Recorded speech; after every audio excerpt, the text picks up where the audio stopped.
आप मेरे short notice पे यहाँ पे आए हैं, मैं आपका स्वागत करता हूँ और अभिनंदन करता हूँ। आज का इस प्रेस वार्ता का विषय है आगामी चुनाव। पोंटा के बहुत लोगों के मुझे कई महीनों से फ़ोन आ रहे थे कि कोई ऐसा व्यक्ति जो धरती पुत्र हो और जिसकी शिमला में सचिवालय में पकड़ हो, वो हमारा कैंडिडेट इस बार बनना चाहिए। उन लोगों के आग्रह पे मैंने ये फैसला किया है कि पोंटा कॉन्स्टिट्यूंसी से मैं विधानसभा का चुनाव लड़ूं। इसलिए मैं आज आपके माध्यम से ये ऐलान कर रहा हूँ कि मैं पोंटा साहब से विधायकी का चुनाव लड़ूंगा और विकल्प हमारे पास सारे खुले रहेंगे। लास्ट विकल्प जो हमारा है वो आज़ाद उम्मीदवार का है। वैसे हम मुख्यमंत्री श्री जयराम ठाकुर को आवेदन करेंगे भारतीय जनता पार्टी के टिकट के लिए। वो इसलिए कि श्री जयराम ठाकुर से मेरे काफ़ी मधुर संबंध रहे हैं, लेकिन टिकट की अपनी मजबूरियां हो सकती हैं। हमारी कोशिश होगी कि हम भारतीय जनता पार्टी के टिकट के लिए आवेदन करके लें, लेकिन विकल्प जब हम कह रहे हैं कि सारे खुले हैं तो लास्ट विकल्प अगर नहीं कहीं बात बनती तो हम आज़ाद उम्मीदवार के तौर पे पोंटा साहब से चुनाव लड़ेंगे। पोंटा साहब के लोगों के जो काम हैं ये मेरी शिक्षा है और यहाँ के जो लोग हैं, यहाँ के माटी के जो लोग हैं वो मेरे शिक्षक हैं। इसलिए मैंने उनके आग्रह को कबूल किया है और यहाँ से विधायक का चुनाव लड़ने का फैसला किया है। हम चुनाव जीतने के बाद हमारी कोशिश होगी कि पोंटा साहब को रेल मार्ग से जोड़ा जाए।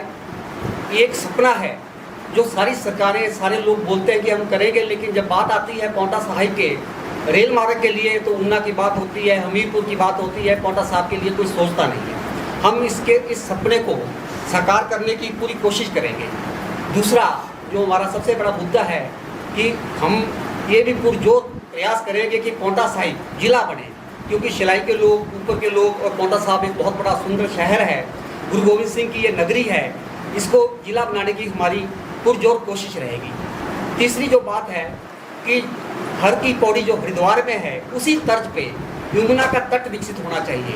हेमकुंड साहब की जो यात्रा है वो 4 महीने चलती है साल में और 4 महीने ही हमारे पास पर्यटक रहते हैं। अगर हमने यमुना तट को हर की पौड़ी की तर्ज पे विकसित कर लिया तो यहाँ सारा साल हमारे को पर्यटक मिलेंगे और पोंटा का जो बाजार है ये भी उठेगा। तीसरा, यहाँ पे जो चूना खनन होता था उसे आज तक उद्योग का दर्जा नहीं मिला है।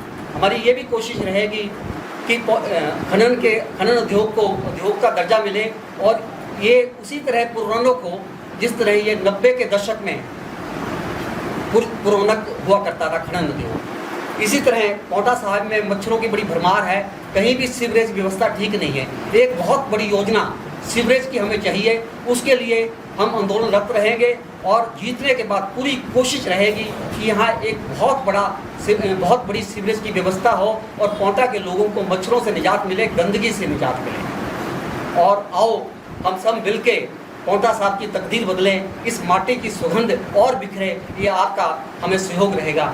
और अगर आप कोई और सवाल पूछना चाहते हैं तो पूछ सकते हैं। अश्विनी जी, वैसे तो आपसे बहुत सारे सवाल पूछने को हैं, लेकिन रेलवे का मुद्दा और लोग उठाते हैं, लेकिन कहाँ कमी रहती है, कहाँ कमी ये रहती है जब अनुराग ठाकुर रेलवे की बात करते हैं तो उनका कोशिश होती है कि हमीरपुर संसदीय के क्षेत्र में ही रेल आए, ऊना तक सीमित रह जाते हैं और हमारी जो कोशिश है वो ज़मीन में चली जाती है। हमारे जितने भी नेता हैं पूरे ज़िले के, ये तो मोनी बाबा हैं, वो कहीं मुख्यमंत्री के आगे मुंह नहीं खोलते, केंद्र के आगे मुंह नहीं खोलते। ऐसे नेता हमें क्या दिलवा सकते हैं? और जब इनके ऊपर बड़े बड़े लोग बैठे हों, बड़े नेता बैठे हों, उनके आगे फिर अपनी मांग ये कहाँ रखेंगे? ये कमी बहुत ज़्यादा रहती है।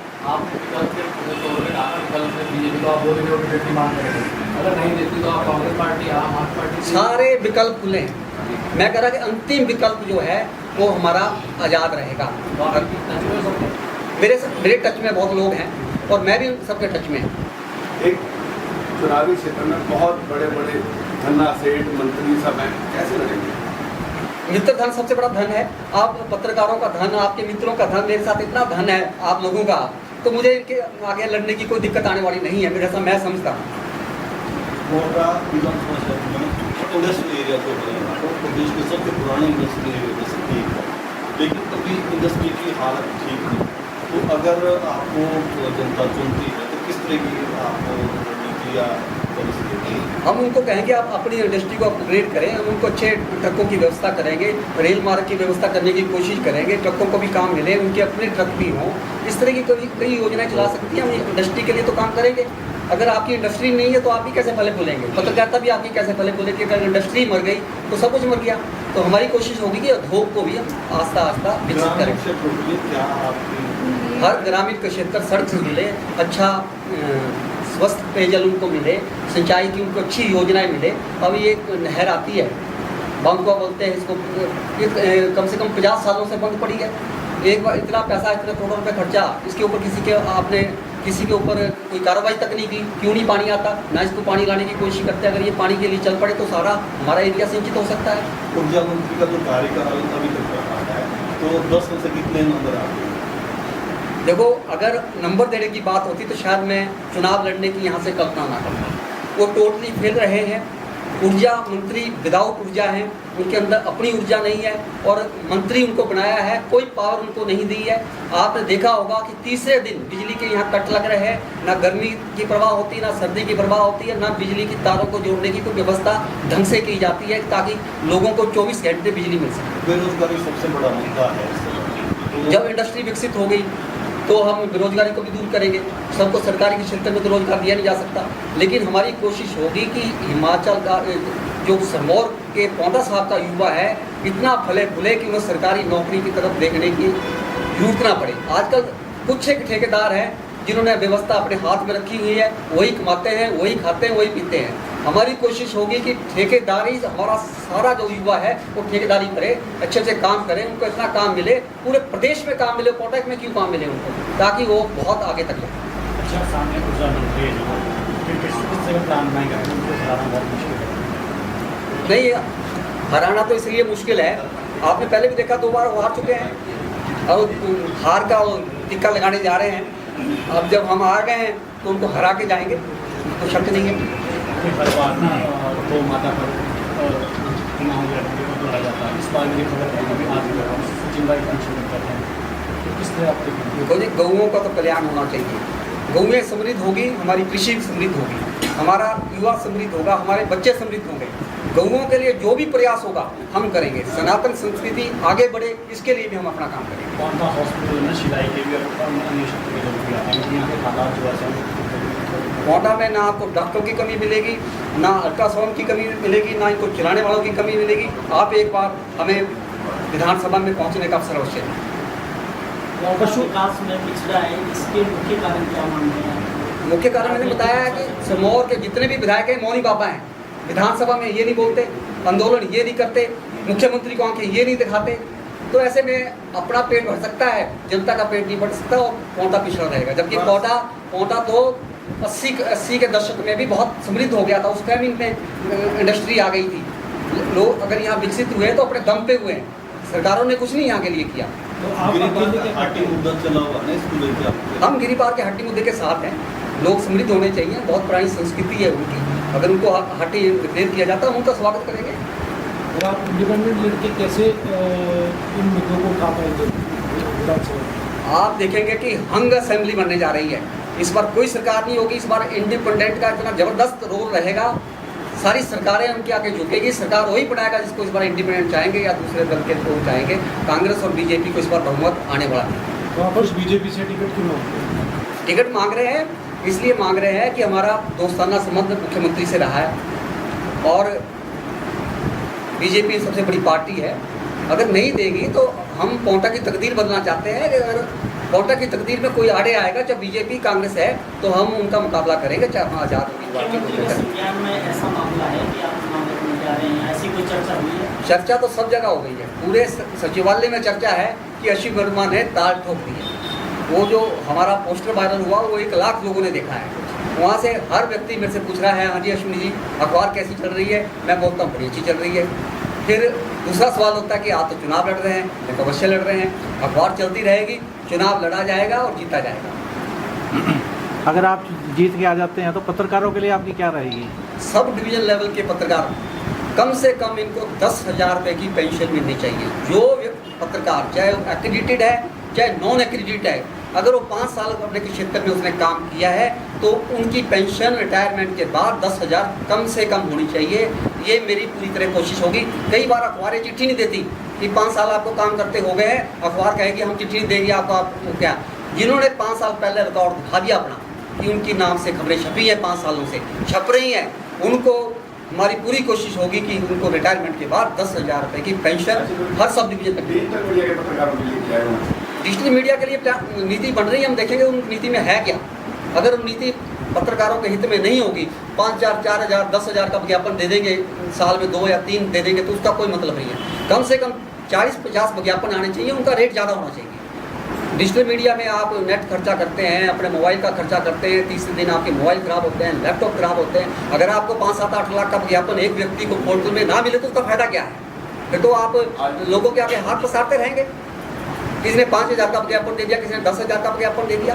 बड़े बड़े लोग आते हैं बाहर से, कोई सतलुज जल विद्युत का 10 लाख का विज्ञापन ले जा रहा है, तो 5 लाख का विज्ञापन यहाँ के पत्रकारों को क्या मिलता है बताओ? किसी सतलुज जल विद्युत का पहुंचा के पत्रकार को विज्ञापन मिला तो क्यों मिलते हैं? दिल्ली वालों को विज्ञापन क्यों, देहरादून वाले विज्ञापन ले जाते हैं। तो पत्रकारों के हित में, पत्रकारों की तो दर्द मेरे को पता है क्या है। मैं पत्रकारों के हित में जो पौंटा के लिए लोगों के लिए करूँगा, पौंटा के पत्रकार सोच भी नहीं सकते। लंपी वायरस पशुओं में बड़ी तेजी से फैल रहा है जी, लंपी वायरस पशुओं में बड़ी तेजी से फैल रहा है, सड़कों पर पशु मर रहे हैं, लेकिन सरकार और प्रशासन इस मामले में गंभीर नहीं है अभी तक। ये गंभीर हो भी नहीं सकती। ये मनुष्य के मामले में गंभीर नहीं है, पशुओं के मामले में क्या गंभीर होंगे लोग? इनको तो जब तक आप आंखें नहीं दिखाएंगे कुछ नहीं करेंगे। एक पशु को ठीक होने में 1 महीना लग रहा है, जिनको लंपी की बीमारी हो गई है, और 1 महीने के बाद जो पशु ठीक भी हो रहे हैं उनके अंदर प्रोडक्टिविटी इतनी नहीं है कि वो दूध दे सके या आगे वंश चला सके। इतना बुरा हाल पशुओं का हो गया कभी हमने नहीं देखा। यहाँ पे धान की फसल पूरी तरह पौंटा में बर्बाद हो गई है, इसमें वायरस आ गया है, लेकिन कोई इसके तरफ देख नहीं रहा है। ये तभी होगा जब आपकी माटी की सुगंध लेके कोई व्यक्ति, आपका धरती पुत्र आपके बीच में आएगा, तब जाके इन लोगों का कल्याण होगा। नहीं तो सब अपने पेट भर रहे हैं, अपने घर देख रहे हैं, जनता की तरफ कोई नहीं देख रहा है।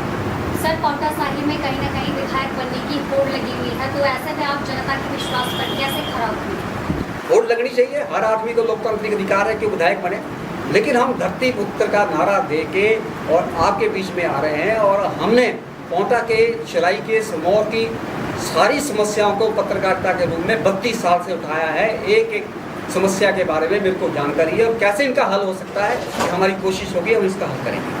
विधानसभा चुनाव में आप हमेशा चर्चा में रहते हैं, क्या इस बार?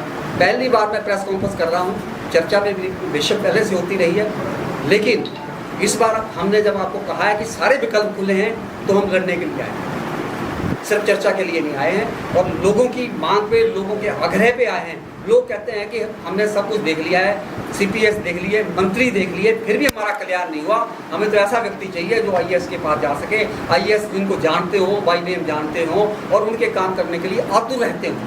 तो इसलिए हम जो हैं अपने, जब आपकी बड़े उद्देश्य से सभी से मित्रता है, घनिष्ठ संबंध है, चाहे वो कांग्रेस है, BJP है, कोई पॉलिटिकल प्रेशर वगैरह बीच में खड़ा है?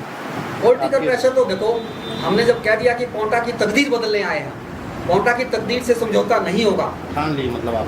हाँ, चुनाव लड़ेंगे और जीतेंगे, कोई प्रेशर आ जाए। मेरे पर क्या प्रेशर आएगा? 2-4 करोड़ रुपए का प्रेशर आएगा। 4 करोड़ में अश्विन वर्मा खरीद लेते, आज तक तो कोई खरीद नहीं सका पत्रकारिता में, लेकिन मैंने तो हजारों लोग करोड़पति बनाने हैं MLA बनने के बाद, तो किस किस को खरीदेंगे आप? मैं तो पूरी एक युवा टीम को, एक पूरे क्षेत्र को विकसित करने के लिए आया हूँ। मेरे पास योजनाएं हैं, मैं उनको अमली जामा पहनाऊंगा, आप देखते रहिए।